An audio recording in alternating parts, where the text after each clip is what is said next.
बिस्मिल्लाहिर्रहमानिर्रहीम। मेरे प्यारे दोस्तों, कभी सोचा है अल्लाह कब राज़ी होता है? हम सारी ज़िंदगी ख्वाहिशों के पीछे भागते रहते हैं, रिस्क, सुकून, मोहब्बत, लेकिन हकीकत ये है कि दिल का सुकून सिर्फ उस एक लम्हे में आता है जब अल्लाह हमसे राज़ी होता है।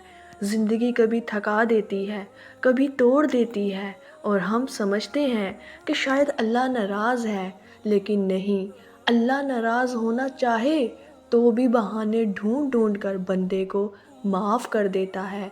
बस एक चीज़ है जो अल्लाह के दिल को छू लेती है, एक सच्ची तौबा, एक छोटा सा नेक अमल, एक टूटा हुआ दिल जो रब के सामने कह देता है, या अल्लाह मैं गलत था लेकिन मैं तेरा हूँ, मुझे छोड़ ना देना।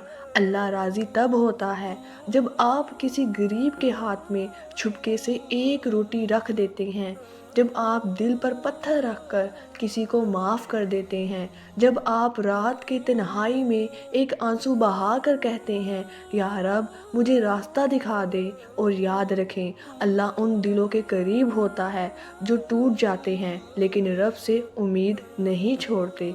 जो शख्स अल्लाह को राज़ी करने निकल जाए, अल्लाह उसकी पूरी तकदीर बदल देता है।